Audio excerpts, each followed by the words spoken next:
Dreams come to life when you own a piece of the future, a place you can proudly call your own.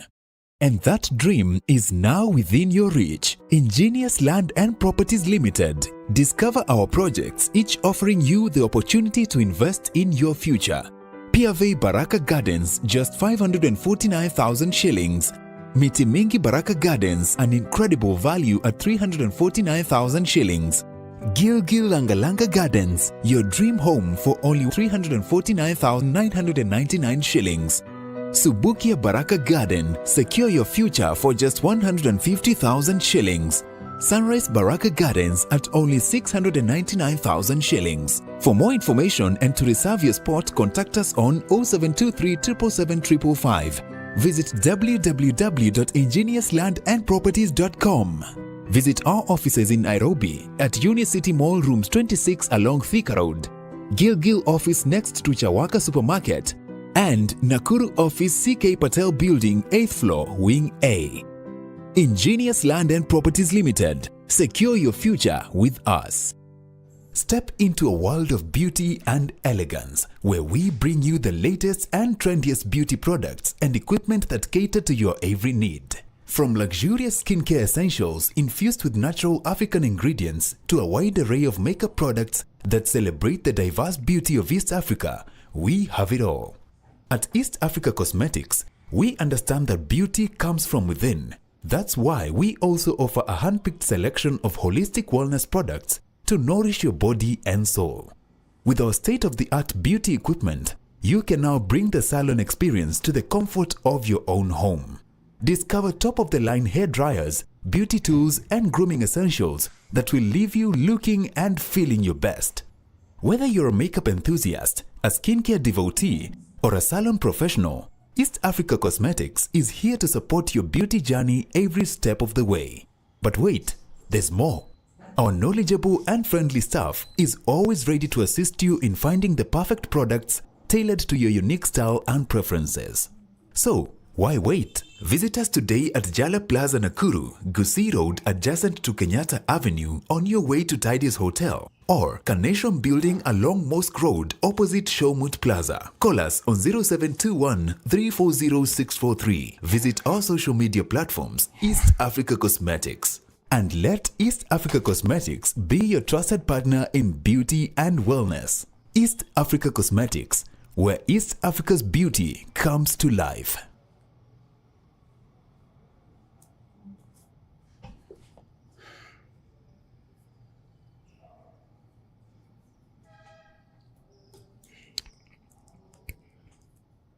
Jana stima ilitufanyia ile kitu. Inafika na 40 na saa hiyo hata sina guess. Naambia haina haja. Utaambia watu hiyo masaa ingine ulikuwa wapi?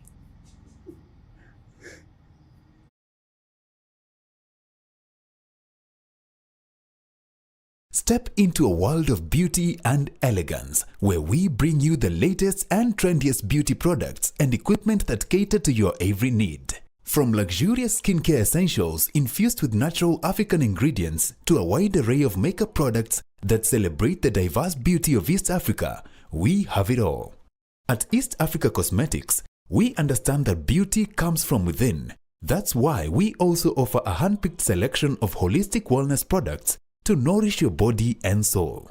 With our state-of-the-art beauty equipment, you can now bring the salon experience to the comfort of your own home.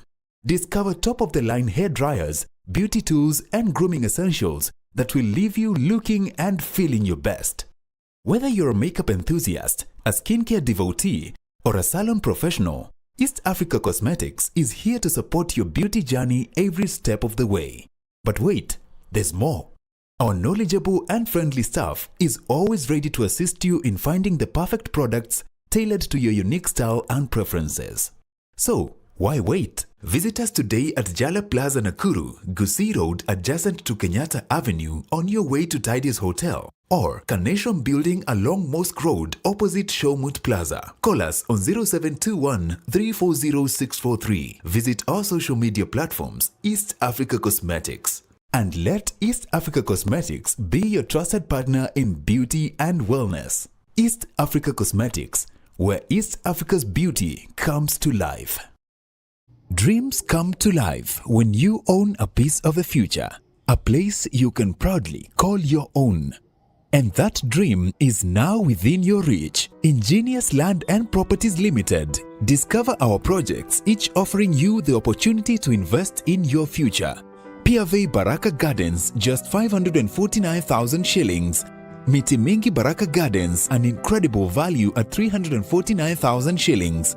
Gilgil Langalanga Gardens, your dream home for only 349,999 shillings. Subukia Baraka Garden, secure your future for just 150,000 shillings.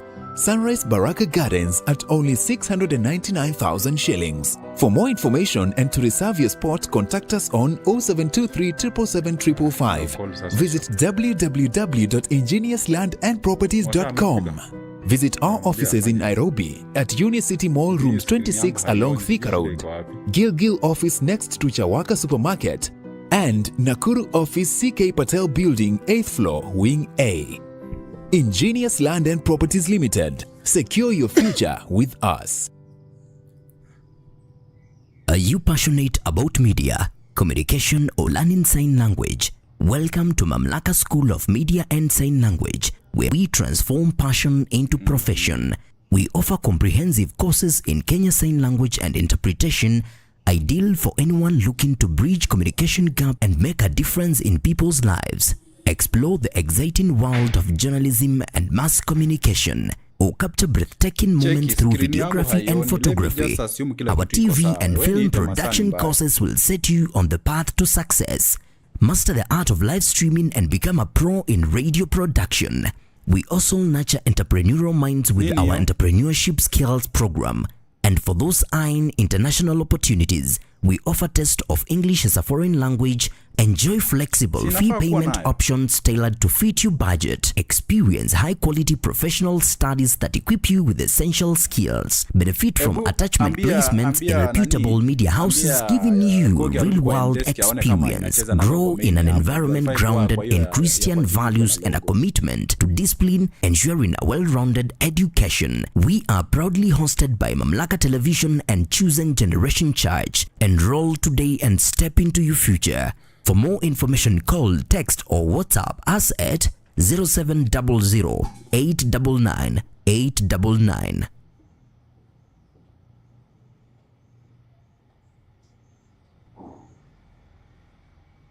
Step into a world of beauty and elegance, where we bring you the latest and trendiest beauty products and equipment that cater to your every need.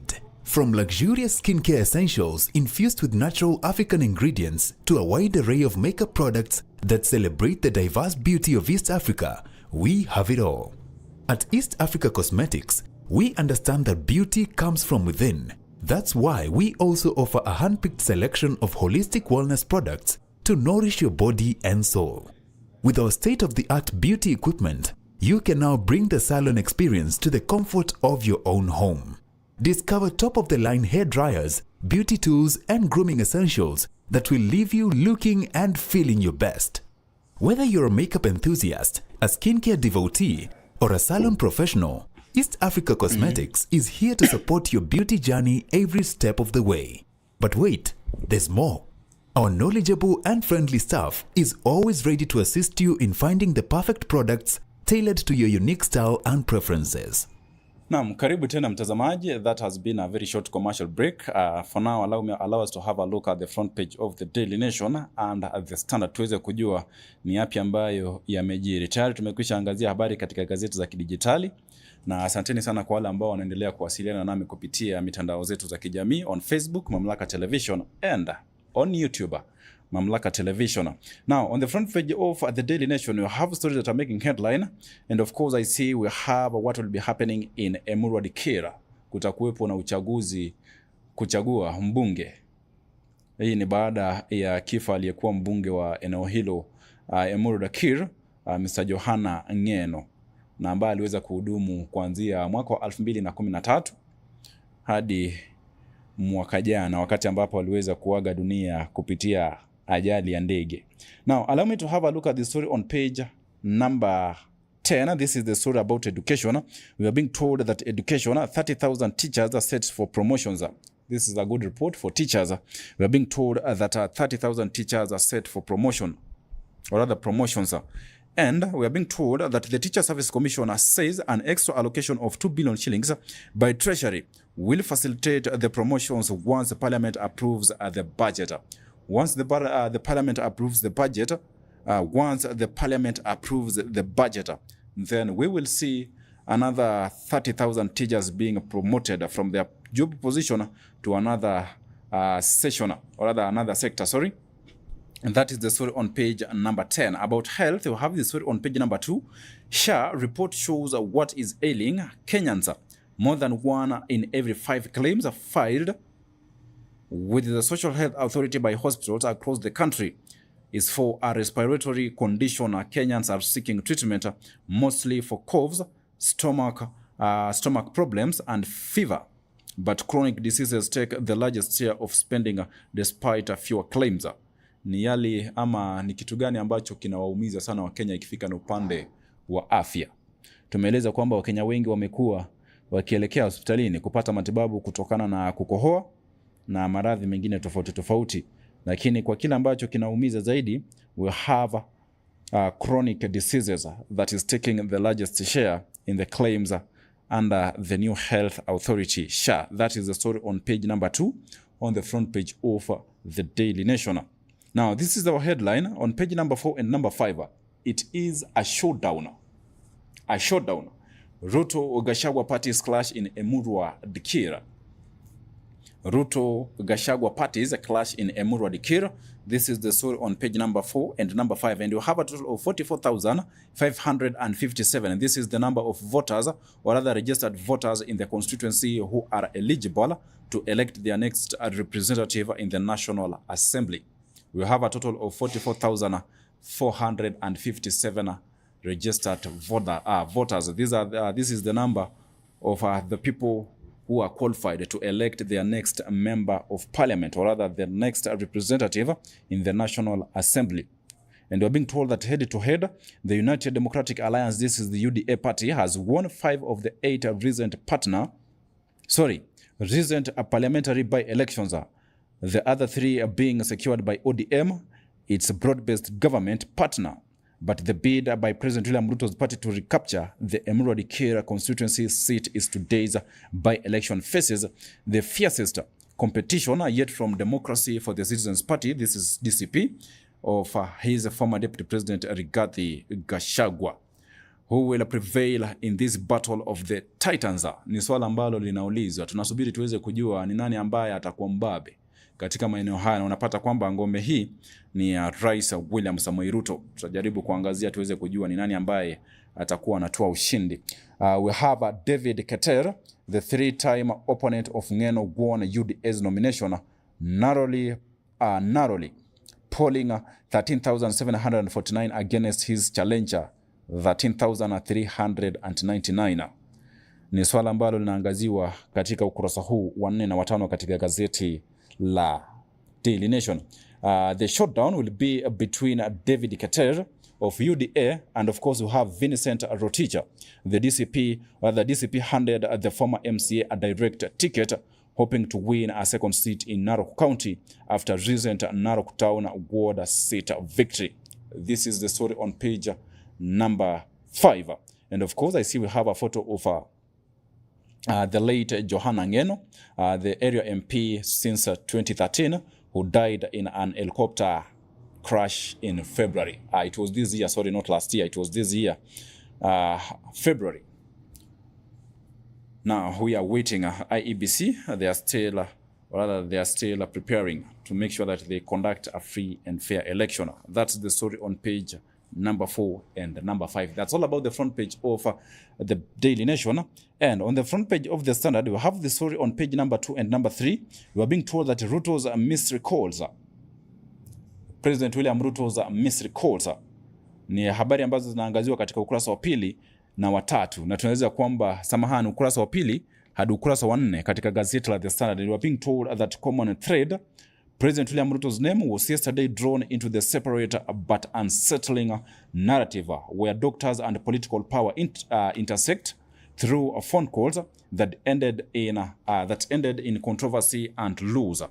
In the matters involving the late Dr. Job Obwaka and cardiologist Dr. Daniel Gikonyo, there were claims of direct or indirect presidential contact during moments of intense political pressure, raising questions about undue influence.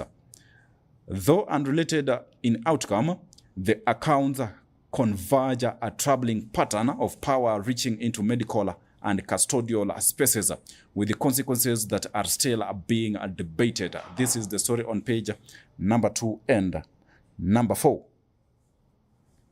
And we also have Evros Chemutai, widow of Dr.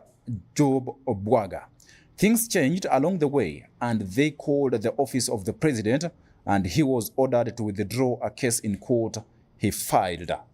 Ni matukio baada ya kifo cha daktari wa hospitali ya Nairobi, Dr. Job Obwaga. Mkewe ama mjane anaeleza kwamba kulikuwepo na kesi ambayo ilikuwa imewasilishwa mahakamani kuweza kupinga wizara ama ikulu ya rais kuweza kuingilia masuala ya hospitali ya Nairobi, na akaeleza kwamba aweze kuondoa kesi hiyo mamlakani ama aweze kukabidhiwa ama kukabidhiwa vilivyo. Ni swala ambalo pia najihusisha ama ni swala ambalo linahusishwa katika ukurasa huu wa 4 katika gazeti la The Standard. And of course we have Dr. Daniel Gikonyo, a cardiologist. Huyu ni daktari ambaye aliweza kumhudumia Rigathi Gachagua mwaka 2024 wakati ambapo kesi ilikuwa katika seneti kusikiza kubanduliwa kwake, na wakati ambapo aliweza kuhisi maumivu ya moyo ama kupata maumivu aliweza kukimbia hospitalini. Tunaweza kwamba I must be honest enough to specify that I did receive a call from our president asking about the status of the patient, referring to Rigathi Gachagua, and I responded accordingly. Sasa swala ambalo najiuliza ni simu ambayo inatoka katika ikulu ya rais.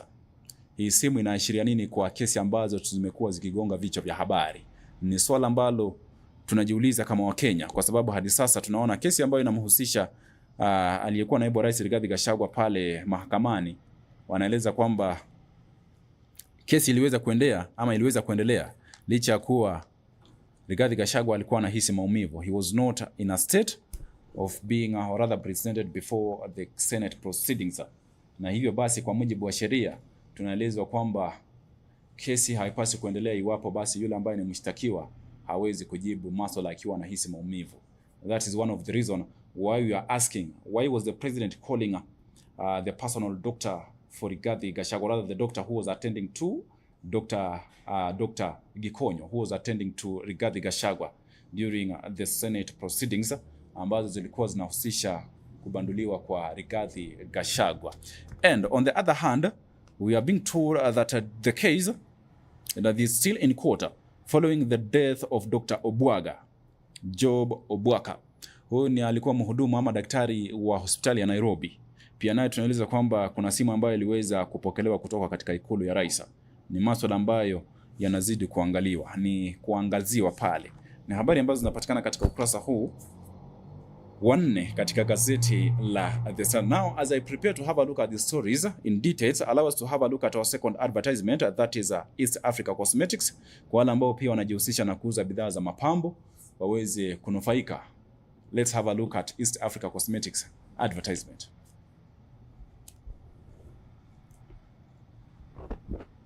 Step into a world of beauty and elegance, where we bring you the latest and trendiest beauty products and equipment that cater to your every need. From luxurious skincare essentials infused with natural African ingredients to a wide array of makeup products that celebrate the diverse beauty of East Africa, we have it all. At East Africa Cosmetics, we understand that beauty comes from within. That's why we also offer a hand-picked selection of holistic wellness products to nourish your body and soul.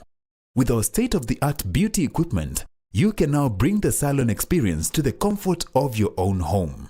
Discover top-of-the-line hair dryers, beauty tools, and grooming essentials that will leave you looking and feeling your best. Whether you're a makeup enthusiast, a skincare devotee, or a salon professional, East Africa Cosmetics is here to support your beauty journey every step of the way. But wait, there's more. Our knowledgeable and friendly staff is always ready to assist you in finding the perfect products tailored to your unique style and preferences. So, why wait? Visit us today at Jala Plaza Nakuru, Gusii Road adjacent to Kenyatta Avenue on your way to Tidy's Hotel, or Carnation Building along Mosque Road opposite Showmut Plaza. Call us on 0721 340 643. Visit our social media platforms, East Africa Cosmetics. And let East Africa Cosmetics be your trusted partner in beauty and wellness. East Africa Cosmetics, where East Africa's beauty comes to life. Naam, karibu tena mtazamaji. Hiyo imekuwa ni kanda ya East Africa Cosmetics, wale ambao wanajihusisha na kuuza bidhaa za mapambo na wanajiuliza ni wapi ambapo wanaweza kuagiza bidhaa ambazo zitawasaidia kuweza kuboresha biashara zao ama huduma zao ambazo wanazipeana pale katika maduka yao. Tembelea duka la East Africa Cosmetics, linapatikana katikati ya jiji kuu la Nakuru. Ni duka moja ambalo linapatikana katika maeneo mawili. Duka la kwanza linapatikana pale Jala Plaza ground floor, that is ukitumia barabara ya Gusii adjacent to Kenyatta Avenue, wanapatikana pale Jala Plaza ground floor. Na pia duka lingine linapatikana pale opposite Showmut Plaza next to Carnation Hotel ukitumia barabara ya Msikiti. Kisha kwamba unachagua mojawapo ya maduka haya mawili na kuelekea pale kuangazia ni bidhaa zipi ambazo zitakusaidia katika biashara yako. Na nikueleze kwamba ama nikuhakikishie kwamba maduka haya mawili yanapeana huduma ambazo ni sawia. Usiwe na wasiwasi kwamba huenda basi naweza kukosa huduma hizi katika duka hili la pale opposite Showmut Plaza next to Carnation Hotel ukaelekea pale Jala Plaza ground floor. Hapana, huduma zote zinapatikana katika maduka haya mawili. That's all about East Africa Cosmetics, your number one solution to all your beauty products. Na katika awamu yetu ya pili naona tumesalia na dakika 6 kama sijakosea, dakika 6 pale. Na bila shaka katika awamu yetu ya pili tutakuwa tunaangazia kuhusu the finance, or rather we're going to have a conversation about finance, the finances. Na pia tutakuwa tunaangazia kuhusiana na mswada wa fedha wa mwaka 2026 tuweze kujua. Na tayari tumeambiwa tutakuwepo na ushuru ambao utakuwa unatozwa kwa watu wa mitumba, wale ambao wanauza bidhaa za mitumba, haswa shoe mitumbas. Na pia vile vile tukiguzia swala la simu ambazo pia zitakuwa zinatozwa ushuru, tuweze kujua. Kando na hayo, tofauti iko wapi kwa mswada wa fedha wa mwaka 2024-25 wakati ambapo tuliweza kuona baadhi ya vipengee vikiondolewa na bila shaka vikaweza kurejeshwa, na tukaelezwa na baadhi ya viongozi akiwemo mbunge wa Kikuyu na mzungumzia Kimani Ichung'wah, akieleza kwamba vile vipengee ambavyo vilikataliwa basi viliweza kurejeshwa na kupitishwa bila ya mwananchi kuweza kufahamu. Je, sasa hivi ni yapi ambayo tutakuwa tunayazungumzia? Usiondoke kwa maana katika awamu yetu ya pili tutakuwa na a financial expert Mr. Kimani tutakuwa na Mr. Joseph Kanani who is a financial expert. Tutakuwa naye katika awamu yetu ya pili tuweze kuzungumzia swala hilo as we understand about the digital, or rather our digital economy. Now, allow me to have a look at the story on page number 4 and number 5. What will be happening today in Emurua Dikira? In the Daily Nation, you have the story on page number 4 and number 5. Litmus test as Ruto and Gachagua lock horns in Emurua Dikira's mini polar. Litmus test as President Ruto and Rigathi Gachagua lock horns in Emurua Dikira mini polar. This is the story on page number 4, and we're being told that President's UDA fights to retain the Narok seat left vacant by Johana Ng'eno's death as ex-DP Rigathi Gachagua's new party seeks a breakthrough victory in the Rift Valley. And we're being told that when voters stream into polling stations in Emurua Dikira constituency, Narok County this morning for the parliamentary by-election, the outcome will be the product of the titanic battle between President William Ruto and his former Deputy President Rigathi Gachagua. While the president is hopeful his party will retain the seat that fell vacant following the death of former area MP, or other member of parliament, Johana Ng'eno, Mr. Gachagua's new political party will attempt to pull a surprise and send its first MP to the National Assembly. Mr. Ng'eno died in a helicopter crash on February 28, 2026 in Mosop County, or other constituency, Nandi County. Various causes, or other various Various courses he issued to champion have dominated the campaign. Poor road networks, a lack of good hospitals, failure by the government to provide a clean piped water, and the poor state of general infrastructure are issues shaping the election process, with the government accused of abandoning the people after the election. Ni yale ambayo yamekithiri katika kampeni ambazo ziliweza kutamatika mapema wiki hii, na bila shaka uchaguzi utakuwa unaandaliwa hii leo. Hii ni baada ya mbunge wao Mr. Johana Ngeno kuaga dunia katika ajali ya ndege katika kaunti ya Nandi kule Mosopa, na bila shaka kutakuwa ni joto ambalo kivumbi ambacho kitakuwa kinashuhudiwa katika eneo bunge la Emuru wa Dikira wakati ambapo watakuwa wanachagua mbunge wao, na bila shaka kitakuwa ni kivumbi kwa sababu kuna yale ambayo yamekuwa kizungumziwa ikiwemo barabara mbaya, hali mbaya ya hospitali, na pia vile wanaweza kwamba serikali baada ya uchaguzi it neglected that area. Baada tu ya uchaguzi serikali iliweza kuondokea, na hivi sasa basi ni masuala ambayo yamekuwa yakizungumziwa katika kampeni, na wanatarajia kwamba watakuwa wanamchagua kiongozi wao. The battle will be between David Keter and Vincent Rotich of DCP. David Keter, who will be vying on UDA ticket, and Vincent Rotich, who will also be vying on a DCP party. And we also have other 5 contestants, or other 5 candidates who are vying for the seat. We have PNU, NVP, and RLP.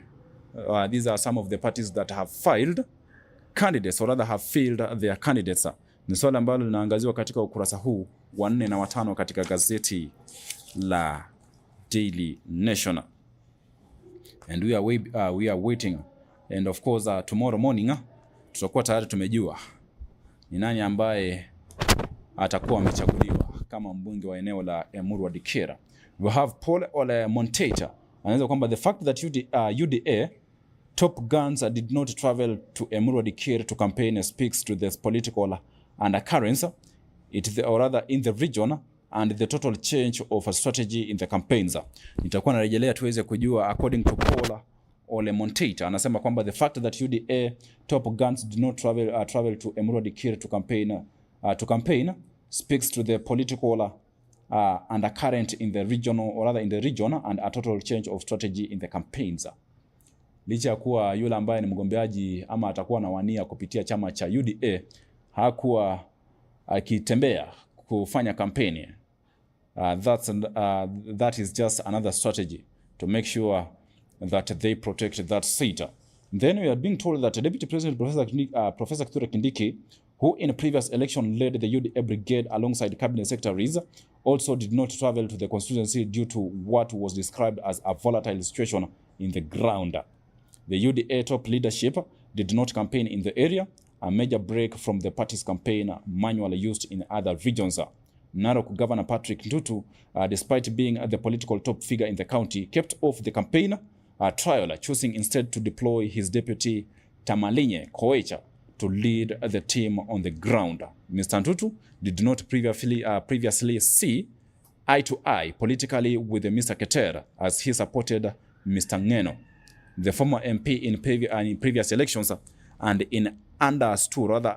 is understood to have backed Mr. Bernard on the late MP in the UDA primaries. Ni yale ambayo yanazidi kushuhudiwa pale. Hatujaona viongozi wa UDA wakijitokeza kuweza kupiga kampeni katika eneo la Emuru wa Dikira. Tunatarajia tuweze kuona ni nani ambaye atakuwa anashinda kiti hicho. That is the story on page number 4 and number 5 in the Daily Nation. Now, allow me also to have a look at the story on page number 10. You are being told that 30,000 teachers set for promotions. The Teacher Service Commission says an extra allocation of 2 billion by the Treasury will facilitate the promotions once Parliament approves the budget. Once the Parliament approves the budget, we will see TSC promoting a total of 30,000 teachers. Ni wale ambao watakuwa wanapandishwa vyeo. Ni habari ambazo zinapatikana katika ukurasa wa 10 katika gazeti la Daily Nation. Na tayari kumekuwepo na alama kwamba kumekuwepo na walimu ambao wamefanya kazi kwa zaidi ya miaka 10 ama hata 15 na hawajapandishwa vyeo. Ni swala ambalo pia imebidi mwajiri aweze kuingilia kati kuweza kuhakikisha kwamba wanashughulikia swala hili. Now, on page number 10, we are being told that TSC to confirm 20,000 teachers, plans 30,000 teachers promotions. TSC to confirm 20,000 teachers, and it plans 30,000 promotions. The TSC, this is the Teacher Service Commission, will convert 20,000 teachers employed on contract under the controversial internship program to permanent and pensionable terms starting January next year. Appearing before the National Assembly's Education Committee yesterday, TSC Acting Chief Executive Officer Evelyn Mitei said the remaining 24,000 intern teachers will be absorbed in the 2027-2028 financial year, subject to funding. The Commission also unveiled an ambitious promotions plan expected to benefit nearly 30,000 teachers following an additional of 2 billion shillings allocation. Kupandishwa vyeo basi utakuwa unafanyika mwaka ujao. That will be 2027 January. Watakuwa wanapandishwa vyeo. And this has been a conversation. Why do they keep on adding more days or rather more months kuhakikisha kwamba wanawapandisha vyeo? Tusubiri nini? Mwaka ujao pia watakuwa wanatueleza swala tofauti ama kutakuwa vipi? Let's wait and see. But for now, TSC is eyeing to promote 30,000 teachers. This is the story on page number 10. And still on the education, we are being told that the study now shows more boys than girls are dropping out of school. Kwa wanafunzi ambao wanatamatisha ama wanakatiza masomo yao, the study shows more boys than girls are dropping out of school. This is a statistics, rather a study that was presented. Expert says boys are often driven out of school due to pressure to provide for themselves and their families. This is one of the issue, rather the biggest issue that is affecting the male child. Kijana wa kiume basi anakatiza masomo yake kuweza kuhakikisha kwamba anasaidia jamii yake na pia kujisaidia pia, to provide for themselves and their families. This is one of the reasons. Have you ever been approached on the street by a boy who looks about 10 years old, begging you to buy sweets, chewing gum or bananas while schools are in session? Have you ever paused to ask why he is not in school? Kenya is facing serious education crisis. While there are few males in the country population, more boys than girls are not out, or rather are out of school. According to the 2019 census of Kenya's 47.6 million people, males make up to 49.5% and female 50.5%, with less than 0.01% identifying as intersex. A report on the state of gender equality in basic education by Usawa Agenda, what is the state of gender equality in the basic, or in our basic education, released on Tuesday, shows that more boys, 5 in every 100, than girls, 4 in every 100 in school, or rather of school going age, are out of school in Kenya. Ni swala ambalo linazungumziwa katika ukurasa huu wa 10 katika gazeti la Daily Nation. Worse still, boys are more likely to be out of school than girls in both female-headed households, a total of 5.7%, and male-headed households 4.5%. Women head 30% of Kenya households, according to the Kenya National Bureau of Statistics. This is the KNBS. These households are poorer than male-headed ones, with 30.2% of female-headed households classified as poor compared to 26% of male-headed ones. Ni habari ambazo zinapatikana katika ukurasa huu wa 10. And what is the state of gender equality in our basic education? This was the question as they were conducting this research. 7 in 10 senior boys schools are generally more established than senior schools, or the senior girls schools, with 7 in 10 boys and only 3 in 10 girls schools having existed for more than 30 years. Then you also have a 13.6%. This is the percentage of boys in senior schools, more likely than a girls senior school and almost 3 times as likely as a mixed school, senior school, to own a chemistry laboratory. Then you also have a 95.7%. More boys schools or rather boys schools are more likely to have playgrounds at 95.7% and libraries 65.4% compared to girl and mixed schools. Ni swala ambalo linaangaziwa katika ukurasa huu wa 10 katika gazeti la Daily Nation. We have to come together as a country, as a nation, kuhakikisha kwamba tunapigana na hili swala la watoto kuweza kukatiza masomo yao, na kama wazazi pamoja na walimu na Wizara ya Elimu kuweze kuweka mikakati kabambe kuhakikisha kwamba mtoto akiingia shuleni basi tuone akimaliza masomo yake, ili kuhakikisha kwamba tunakuwa na kizazi ambacho kimejipatia elimu. Allow me to have a very short commercial break. Nikirejea basi nitakuwa narejelea na mingi zaidi. Usiondoke mtazamaji.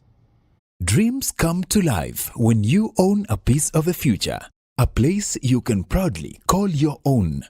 And that dream is now within your reach. Ingenious Land and Properties Limited. Discover our projects, each offering you the opportunity to invest in your future.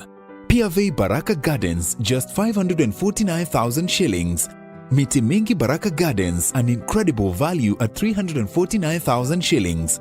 Gilgil Langalanga Gardens, your dream home for only 349,999 shillings. Subukia Baraka Garden, secure your future for just 150,000 shillings. Sunrise Baraka Gardens at only 699,000 shillings. For more information and to reserve your spot, contact us on 0723 777 555. Visit www.ingeniouslandandproperties.com. Visit our offices in Nairobi at Unicity Mall Rooms 26 along Thika Road, Gilgil office next to Chawaka Supermarket, and Nakuru office CK Patel Building 8th floor Wing A. Ingenious Land and Properties Limited. Secure your future with us. Are you passionate about media, communication or learning sign language? Welcome to Mamlaka School of Media and Sign Language, where we transform passion into profession. We offer comprehensive courses in Kenya Sign Language and Interpretation, ideal for anyone looking to bridge communication gap and make a difference in people's lives. Explore the exciting world of journalism and mass communication, or capture breathtaking moments through videography and photography. Our TV and film production courses will set you on the path to success. Master the art of live streaming and become a pro in radio production. We also nurture entrepreneurial minds with our entrepreneurship skills program.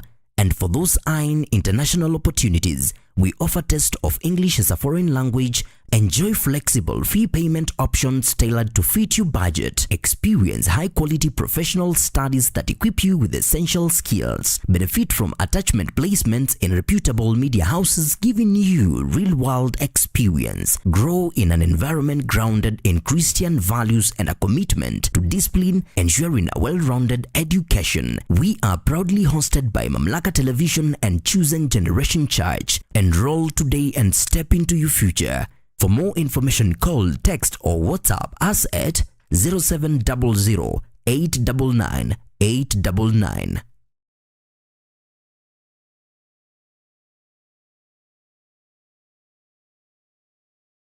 Step into a world of beauty and elegance, where we bring you the latest and trendiest beauty products and equipment that cater to your every need. From luxurious skincare essentials infused with natural African ingredients to a wide array of makeup products that celebrate the diverse beauty of East Africa, we have it all. At East Africa Cosmetics, we understand that beauty comes from within. That's why we also offer a hand-picked selection of holistic wellness products to nourish your body and soul. With our state-of-the-art beauty equipment, you can now bring the salon experience to the comfort of your own home. Discover top-of-the-line hair dryers, beauty tools, and grooming essentials that will leave you looking and feeling your best. Whether you're a makeup enthusiast, a skincare devotee, or a salon professional, East Africa Cosmetics is here to support your beauty journey every step of the way. But wait, there's more. Our knowledgeable and friendly staff is always ready to assist you in finding the perfect products tailored to your unique style and preferences. So, why wait? Visit us today at Jala Plaza Nakuru, Gusii Road adjacent to Kenyatta Avenue on your way to Tidy's Hotel, or Carnation Building along Mosque Road opposite Showmut Plaza. Call us on 0721 340 643. Visit our social media platforms, East Africa Cosmetics. And let East Africa Cosmetics be your trusted partner in beauty and wellness. East Africa Cosmetics, where East Africa's beauty comes to life. Dreams come to life when you own a piece of the future, a place you can proudly call your own. And that dream is now within your reach. Ingenious Land and Properties Limited. Discover our projects, each offering you the opportunity to invest in your future. Piave Baraka Gardens, just 549,000 shillings. Miti Mingi Baraka Gardens, an incredible value at 349,000 shillings. Gilgil Langalanga Gardens, your dream home for only 349,999 shillings. Subukia Baraka Garden, secure your future for just 150,000 shillings. Sunrise Baraka Gardens at only 699,000 shillings. For more information and to reserve your spot, contact us on 0723 777 555. Visit www.ingeniouslandandproperties.com. Visit our offices in Nairobi at Unicity Mall Rooms 26 along Thika Road, Gilgil office next to Chawaka Supermarket, and Nakuru office CK Patel Building 8th floor Wing A. Ingenious Land and Properties Limited. Secure your future with us.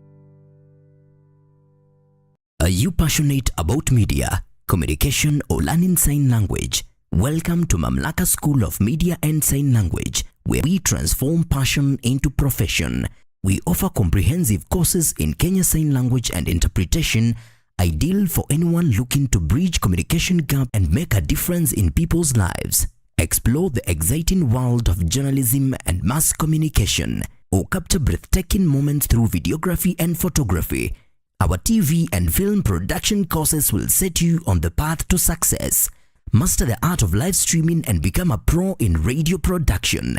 We also nurture entrepreneurial minds with our entrepreneurship skills program. And for those eyeing international opportunities, we offer test of English as a foreign language. Enjoy flexible fee payment options tailored to fit your budget. Experience high-quality professional studies that equip you with essential skills. Benefit from attachment placements in reputable media houses, giving you real-world experience. Grow in an environment grounded in Christian values and a commitment to discipline, ensuring a well-rounded education. We are proudly hosted by Mamlaka Television and Chosen Generation Church. Enroll today and step into your future. For more information, call, text or WhatsApp us at 0700 899 899.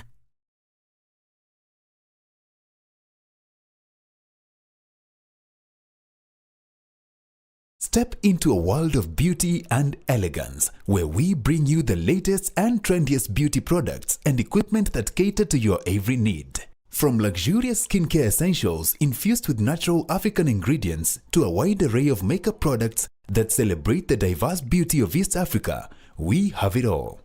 At East Africa Cosmetics, we understand that beauty comes from within. That's why we also offer a hand-picked selection of holistic wellness products to nourish your body and soul. With our state-of-the-art beauty equipment, you can now bring the salon experience to the comfort of your own home. Discover top-of-the-line hair dryers, beauty tools, and grooming essentials that will leave you looking and feeling your best. Whether you're a makeup enthusiast, a skincare devotee, or a salon professional, East Africa Cosmetics is here to support your beauty journey every step of the way. But wait, there's more. Our knowledgeable and friendly staff is always ready to assist you in finding the perfect products tailored to your unique style and preferences. So, why wait? Visit us today at Jala Plaza Nakuru, Gusii Road adjacent to Kenyatta Avenue on your way to Tidy's Hotel, or Carnation Building along Mosque Road opposite Showmut Plaza. Call us on 0721 340 643. Visit our social media platforms, East Africa Cosmetics. And let East Africa Cosmetics be your trusted partner in beauty and wellness. East Africa Cosmetics, where East Africa's beauty comes to life. Dreams come to life when you own a piece of the future, a place you can proudly call your own. And that dream is now within your reach. Ingenious Land and Properties Limited. Discover our projects, each offering you the opportunity to invest in your future. Piave Baraka Gardens, just 549,000 shillings. Miti Mingi Baraka Gardens, an incredible value at 349,000 shillings. Gilgil Langalanga Gardens, your dream home for only 349,999 shillings. Subukia Baraka Garden, secure your future for just 150,000 shillings. Sunrise Baraka Gardens at only 699,000 shillings. For more information and to reserve your spot, contact us on 0723 777 555. Visit www.ingeniuslandandproperties.com. Visit our offices in Nairobi at Uni City Mall Rooms 26 along Thika Road, Gilgil office next to Chawaka Supermarket, and Nakuru office CK Patel Building 8th floor Wing A. Ingenious Land and Properties Limited. Secure your future with us. Are you passionate about media, communication or learning sign language? Welcome to Mamlaka School of Media and Sign Language, where we transform passion into profession. We offer comprehensive courses in Kenya Sign Language and Interpretation, ideal for anyone looking to bridge communication gap and make a difference in people's lives. Explore the exciting world of journalism and mass communication, or capture breathtaking moments through videography and photography. Our TV and film. Naam, karibu tena mtazamaji. Kimekuwa kipindi kifupi cha mapumziko na karibu katika awamu yetu ya pili tuangazie masuala kuhusu the Finance Bill 2026. This is a financial conversation. We have a financial expert, Mr. Joseph Kanani.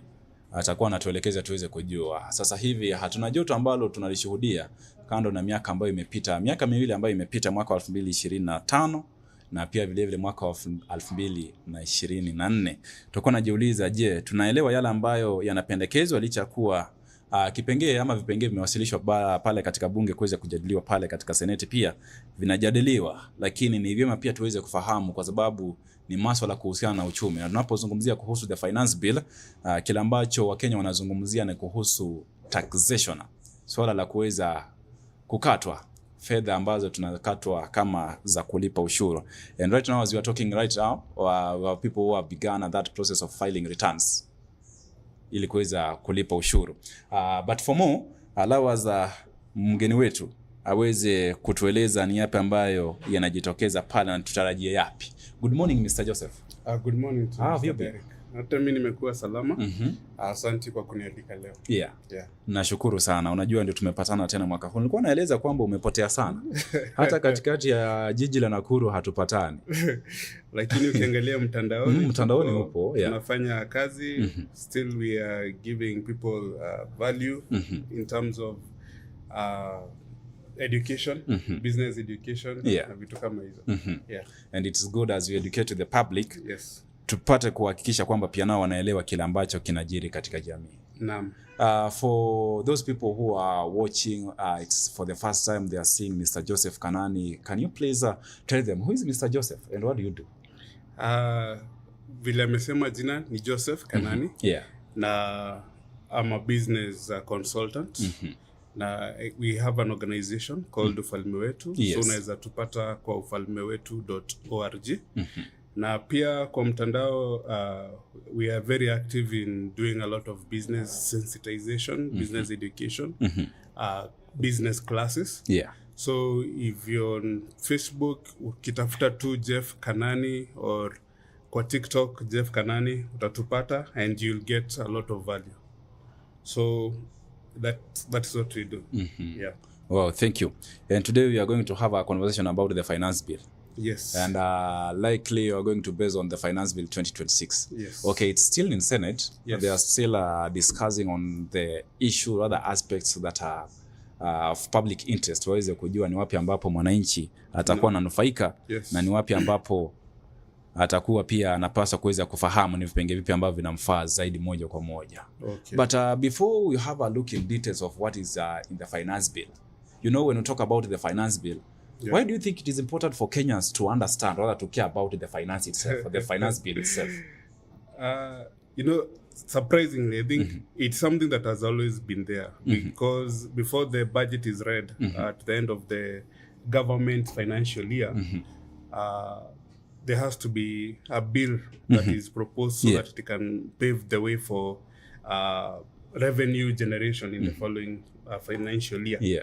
And, you know, the government generates income from taxation. From taxation, yeah. Yeah, and it has always happened. And I think in 2024, that is when people were, I think there was a lot of sensitization. Yeah.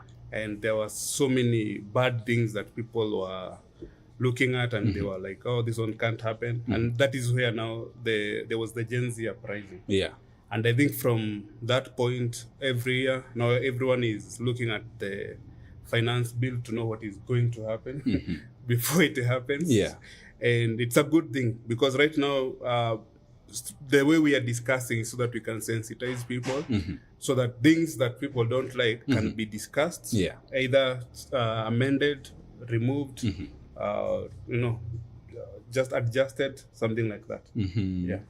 Wow. Na unajua tukielewa tunapotaja kuhusu, I don't think, or rather I don't know why people, of course I'm trying to put myself in the shoe of the normal citizen, when you talk about the finance bill, everybody is talking about now we are going to be taxed.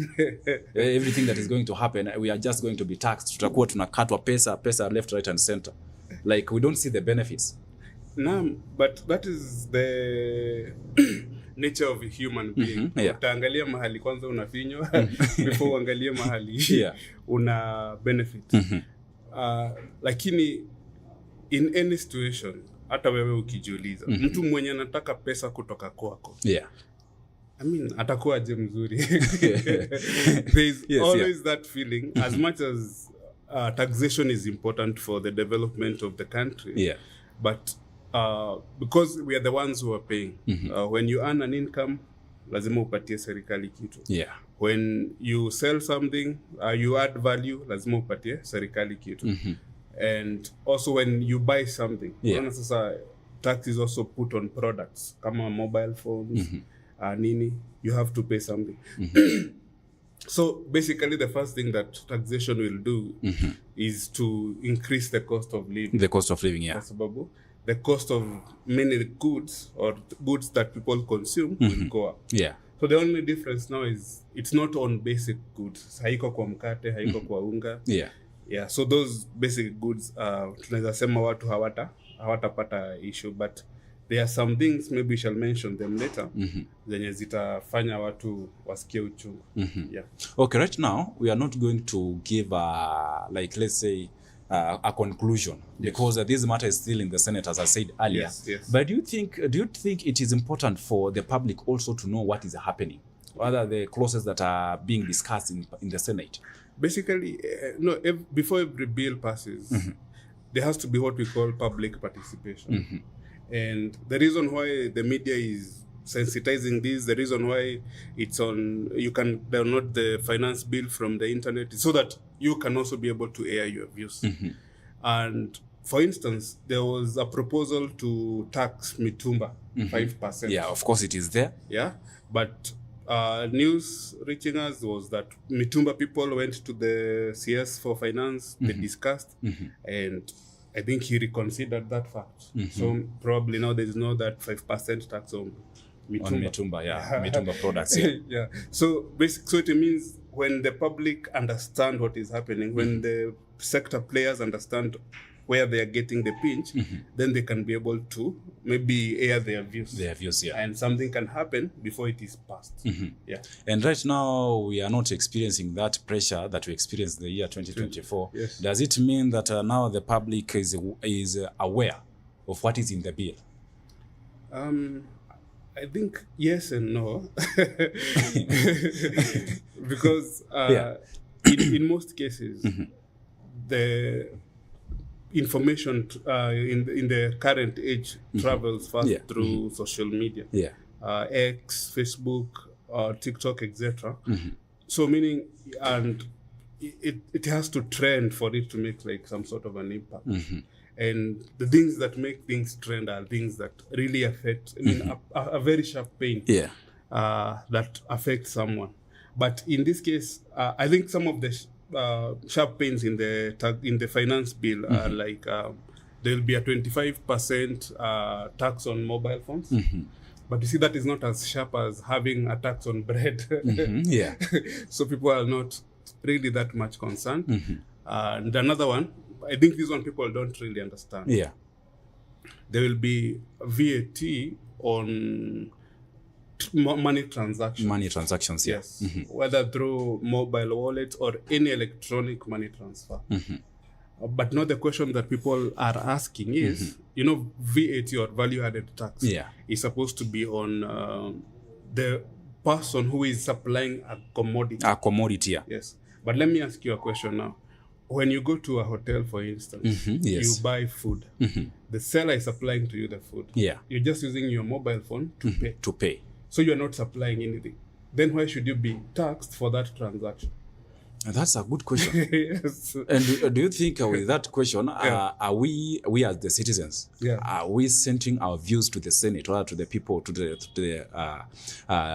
let me say, mahala ambapo anastahili, respected areas? Are we airing our views? I don't know, because I'm assuming maybe probably when people watch this kind of an episode we're doing, probably to reach someone who is influential somewhere, probably a member of parliament or a member of senate who can be able now to understand and explain it. Because you see, the problem is people see the wordings, because you see taxation is a law. So if they see the wordings in legal language, they might not be able to interpret it in financial language or the impact they'll have on the people. But basically what it means is this. You see, the mobile or any payment processing is supposed to be a tool to help people to transact. And long gone are the days when people used to carry cash and notes and coins in the pocket for transactions to happen. Nowadays, all transactions happen electronically. So you can imagine someone with an e-commerce shop selling something online, someone who wants to pay fare using their mobile phone, or even these people who have accounts for cryptocurrency, forex, all that. So it means every time they have to move money to or from the platform, they have to pay a tax on it. So the government will get a lot of money, yes, but it is not fair for the person who is paying because it doesn't fit the criteria of what a VAT is. I'm supposed to pay because I'm adding value. I'm gaining from that exchange. But now I'm just using as a tool. As a tool, Ni kama ukitumia jembe unalipa tax for. Badala ya ulipe tax wakati utapata mazao yenye utatumia au utakuza after umetumia hiyo njema. And as we try to do a comparison between the last year's finance bill and this year's finance bill, can we say we have a slight change? And of course, we are asking ourselves, why should the government try to go for the mitumba sellers and also to tax those people who import phones?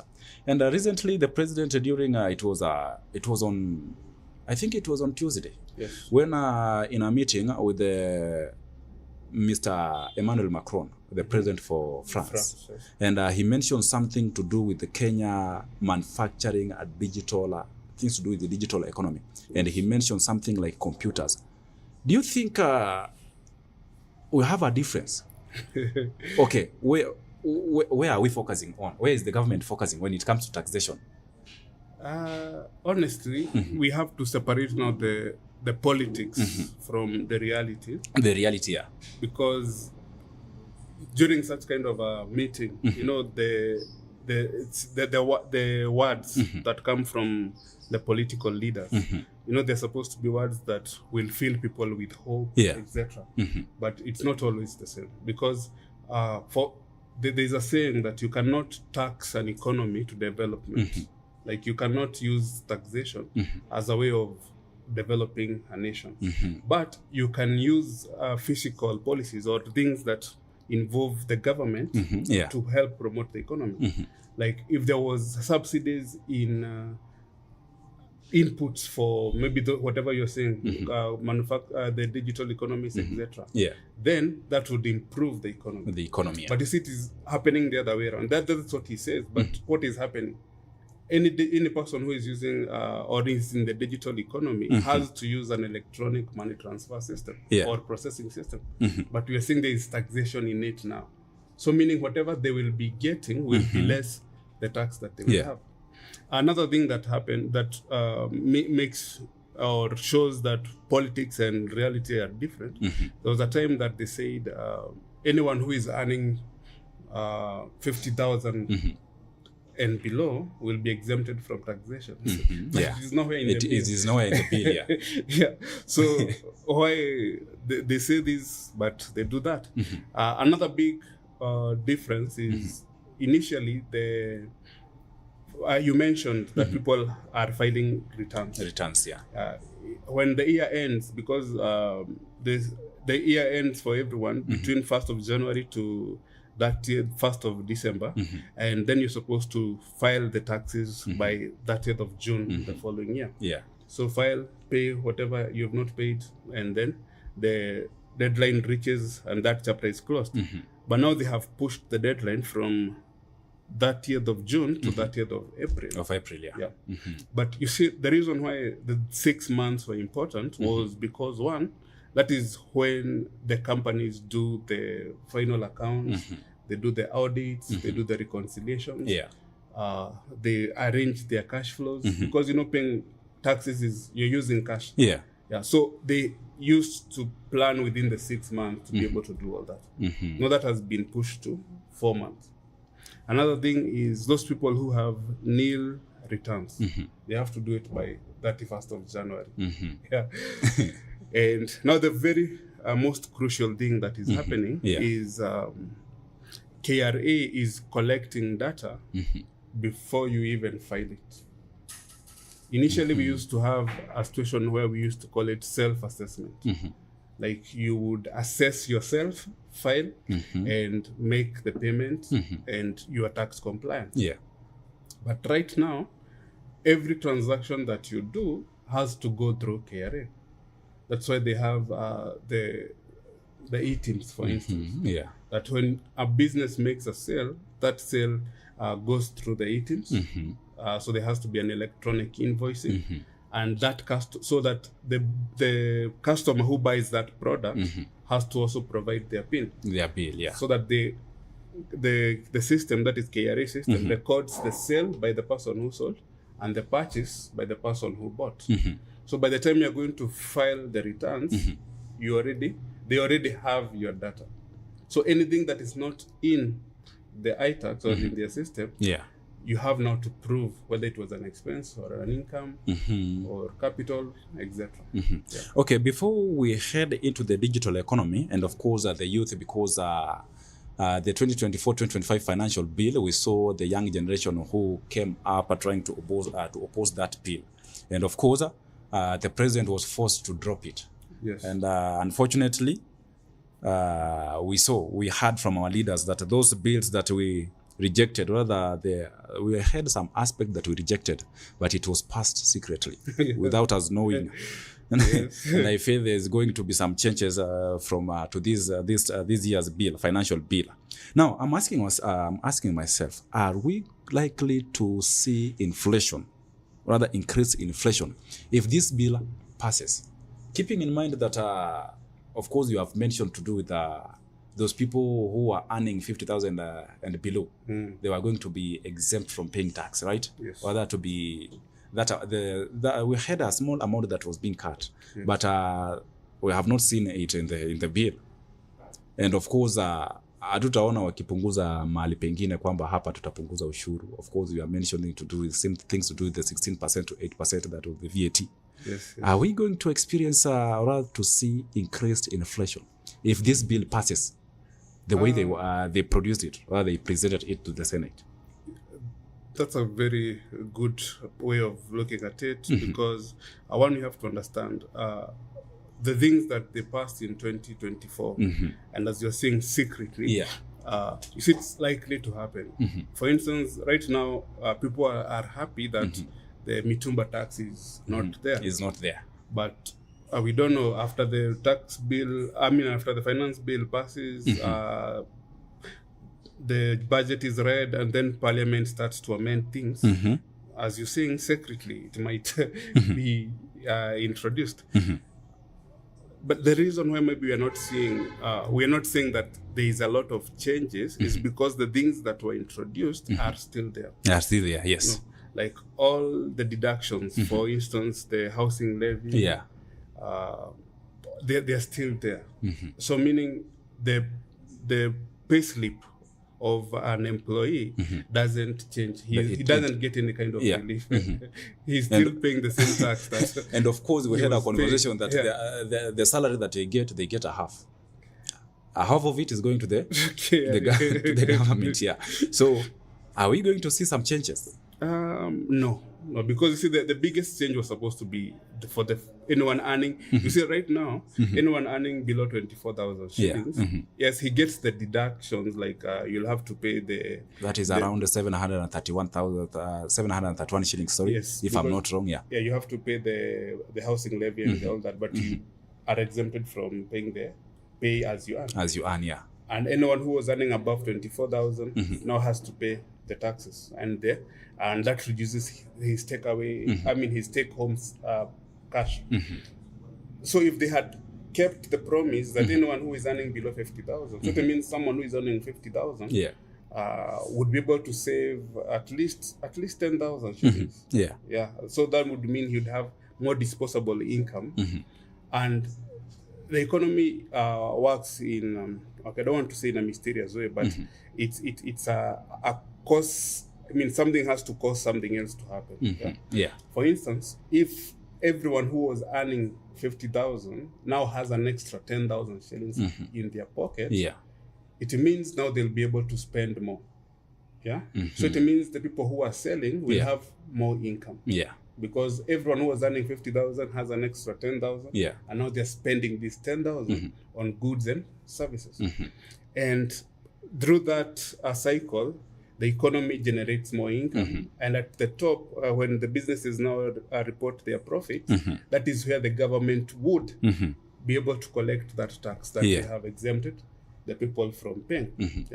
But since the easiest way for the government to collect tax is pay, because when you're employed, it means it is the employer's duty to deduct the tax and remit it to KRA. So that is why now they concentrate on the pay as you earn as one of the best ways for them to collect tax. So yes, there will be inflation. You see, already we have the 8% increase on fuel VAT, so now it's at 16%. We are going to have now there's some commodities like phones, 25%. People who take alcohol and juices, there's also a tax on that. People who manufacture using plastics, there's also a taxation on that. What you've said, mobile money processing or electronic money processing. So, and what happens if you are the seller and you have been taxed, you pass the cost to the consumer. So of course there will be inflation. There will be threshold, and of course I'm still asking myself, because when you talk about inflation, and this is not all about the employed people. Yes. Of course, the government is also targeting the unemployed one to pay tax. Yes. Now, everybody is going to pay tax. Now, are we really going to see, or rather to see, inflation if this bill passes the way it is? Yes, because basically what will happen is we might face either both inflation and economic stagnation. Because it means the money that you are supposed to be spending, because why do producers produce? Because there are people who have money who are willing to buy what they produce. But what if you don't have money to buy? Then it means it's called demand-driven economy. It means now the producers will not want to produce. And if you're, let's say you are a manufacturer, you're making phones or whatever, you're importing phones, and suddenly there's a 25% increase in the duties for that phone. So it means your cost of bringing that phone and selling it is higher. But the people who are buying, if you are selling to 10 people per day, now suddenly there are only 5 people. What will you do?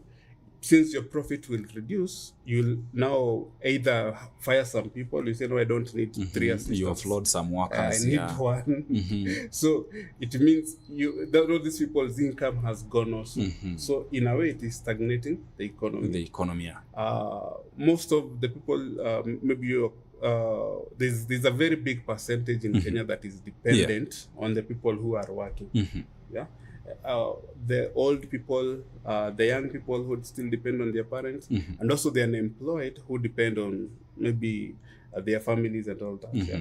So it means they'll also be affected because now the chances of getting employment becomes smaller than before. And it is good you have mentioned something to do with unemployed family members who depend on their employed family members. Yes.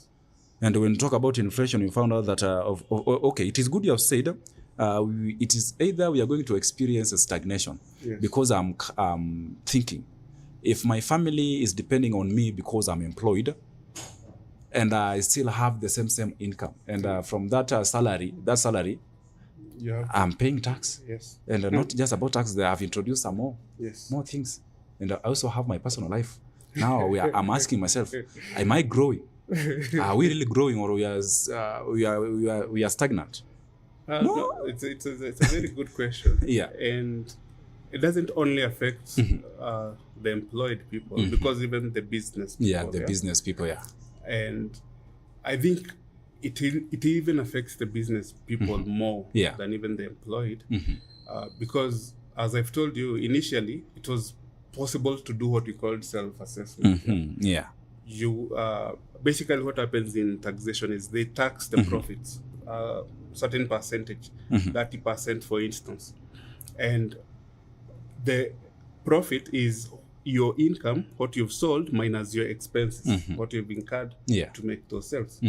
Now, what the current system, what it does is, if that expense that you have incurred in your business is not in the system through an electronic tax register system, then it never occurred.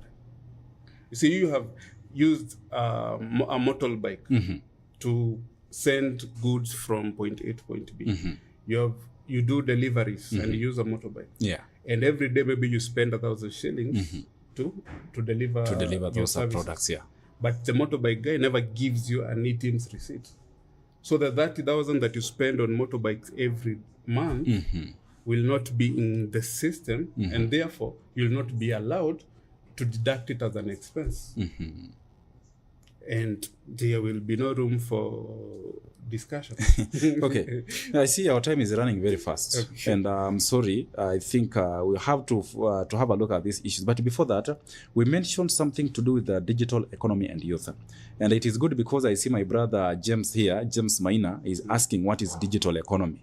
He's not even aware. Okay. And I'm sorry. I know maybe he just is asking for other people who don't know about the digital economy. Yes. And it is good if you at least tell us, what is the digital economy? Or rather, what is digital economy all about? Basically, the best way to maybe analyze it is we are living in the information age. People have moved from being analog to being more, using mobile devices, mobile phones, internet. We're in the age of information. And to give an example, those who are millennials or those who are older, a long time ago, if you wanted something like bread, you'd have to give your child the money. The child runs all the way to the shop, gives the shopkeeper the money, he's given the bread, he runs back with the bread home. So that is business. There's commerce happening there, but it is happening in an analog manner. But right now, if you need food, you just have to go to your phone, maybe download an app like Glovo, look for the restaurant you want to order food from, order the food, a guy who is delivering will go and pick the food and bring it to you, and you'll pay using your mobile phone. The mobile phone, So basically, it's the same commerce that was happening, but now it is happening on a different kind of platform, which is now the digital platform. So anything that is happening electronically, from, most people think it's only the creatives who create content on TikTok and YouTube, but no, it's anyone who is using mobile phone or devices and it's using electronic money transfers or money processors to do business. So all that is digital economy. And I think at the moment, it forms probably 80 or 90% of the economy. And do you think with the digital economy, and of course we have very young people who have ventured into businesses, online. They are doing their businesses online. Do you think with this bill, is it encouraging or discouraging innovation? Is it encouraging or discouraging innovation? And of course, as we target those who conduct their businesses online. I would say it's encouraged. Maybe not to answer your question directly, I think it is encouraging tax evasion. Tax evasion. Tax evasion. Because I would rather do my business and not be noticed. Other than do my business, be noticed and pay a lot of tax. And pay a lot of tax, So you find most of the people who will do their businesses, they'll sell goods online, they will do everything online, but they will maybe declare nil returns. Yet the reason why they're doing that is because they know already for when they paid for the goods using their mobile phones, or if they have a money payment processor, they've already paid the VAT.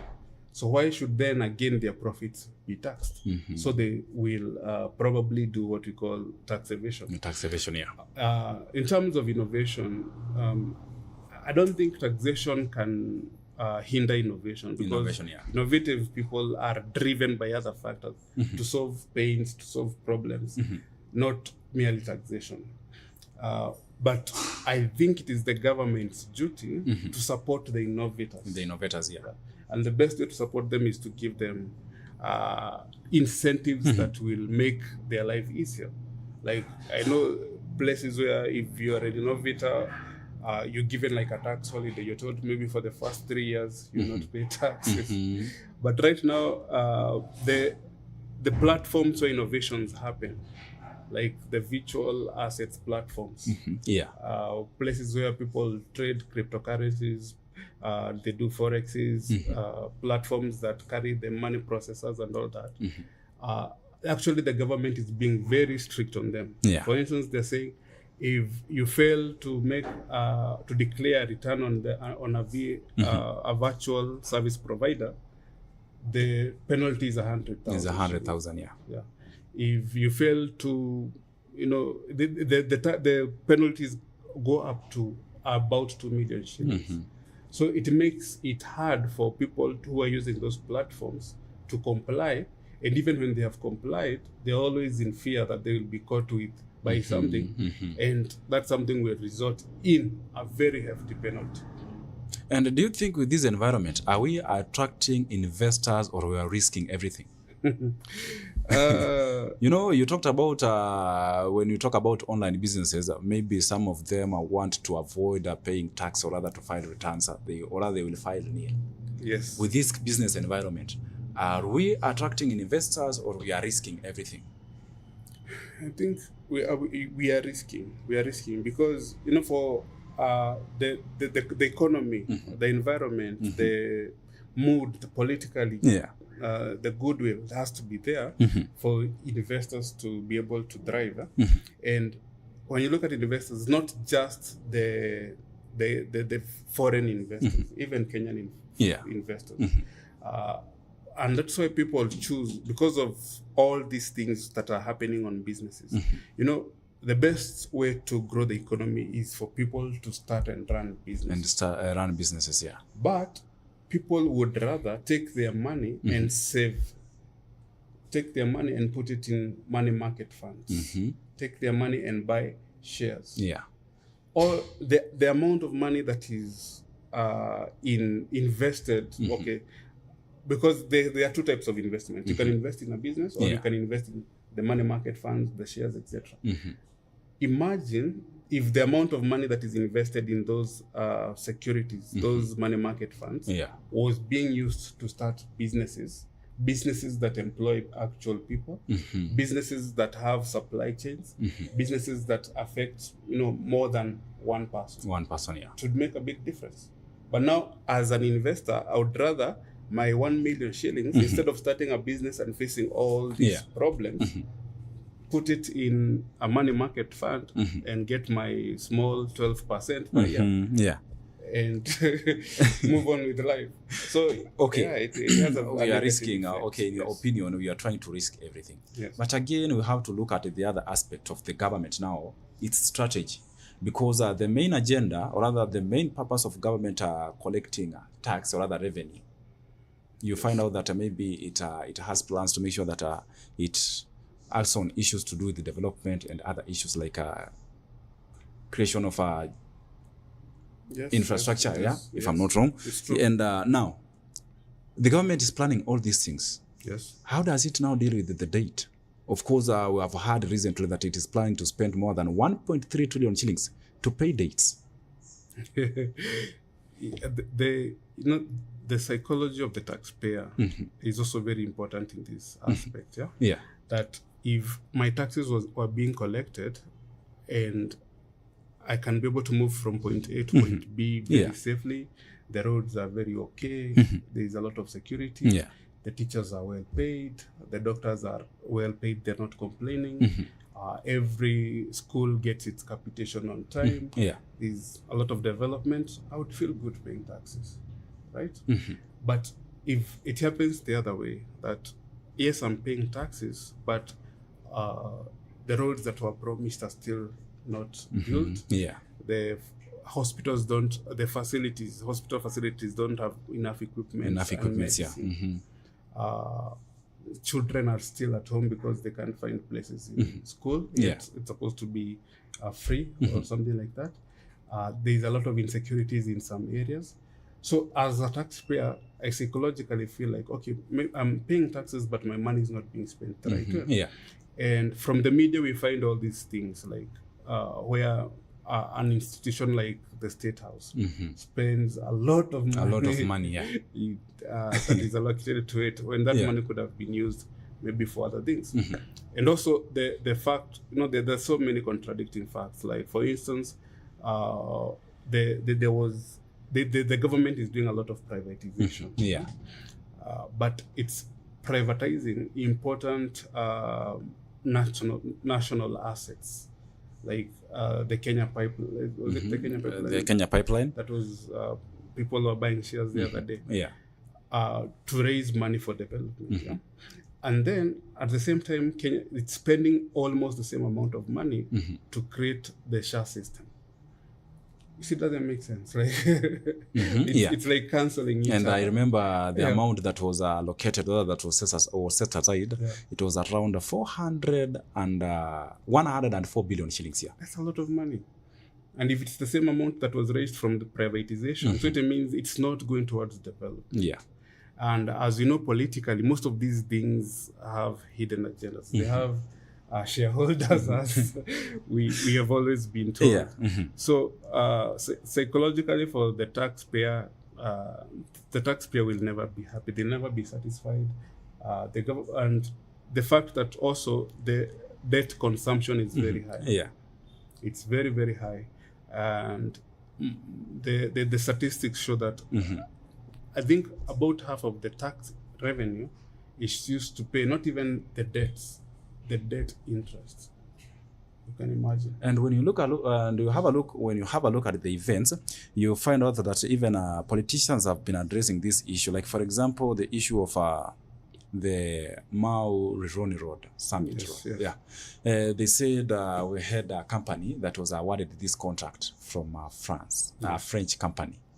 Then when President William Ruto came into office, of course, alibadilisha akapatia kampuni ya Uchina. And of course, when you have a look at it, they are mentioning like now, because the president withdrew that contract, or rather dropped that contract from the French company, so he has to award that firm 7 billion shillings. And again, when you look at the bill that is being presented, they are telling us that of course we have to pay them. When you look at the law says that tulielewana utanipatia mradi fulani uweze kushughulikia na umeweza kuondoa bila kutoa sababu zozote. So I have to compensate you. All this amount of money, I think, and the data that we have as a country. There was a time, sometimes back, I used to do a YouTube series called Financial Crimes, where I would investigate or through what has been recorded, some of the financial crimes that happened. And there was an incident whereby an Italian company was awarded a contract to create a dam. I think somewhere in El Maracuet or somewhere. Yeah. And the contract was later cancelled. And the government had to pay a lot of money towards that cancellation. And when you look further into the details, you find that it was all a plan. Like the contract will be awarded, then it will be cancelled, so that this money can be paid out, so that now the shareholders, as you said, can be able to eat something. Yeah. So I wouldn't say I know what is happening in this contract where the French were the contract was cancelled and given to the Chinese. But from previous history of how these things have happened, I wouldn't rule out the possibility of a financial crime happening, corruption happening, and where individuals want to benefit at the cost of the economy. Yes. Okay. Our time is up, and we have not addressed issues to do with the business and employment, and of course we have the public's reaction. Of course we have policy debate when we have to get views from the public. But I only have one simple question. Yes. I'm not sure if simple, but according to it is not simple. Okay. But the way we explain it, it will bring more changes. Do you think increasing taxes is the only solution of Kenya's revenue challenges? Mashida ambazo tunapitia, is it due to the increased taxation?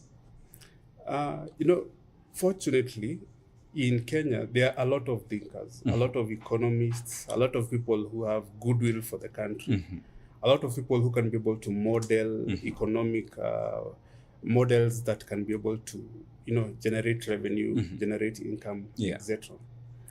But that is the fortunate part. But unfortunately, the governance class, the people who are supposed to accommodate these thinkers so that they can bring in the change, are governed by politics. Yes. And politics is about self-interest. Self-interest. I remember a long time ago, during Moi's era, there was a team called the Dream Team.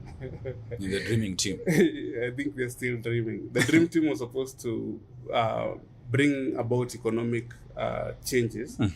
And because at that time the economy had been so much mismanaged and etc. So they brought in the best of the best, in every sector to come up with models that can work.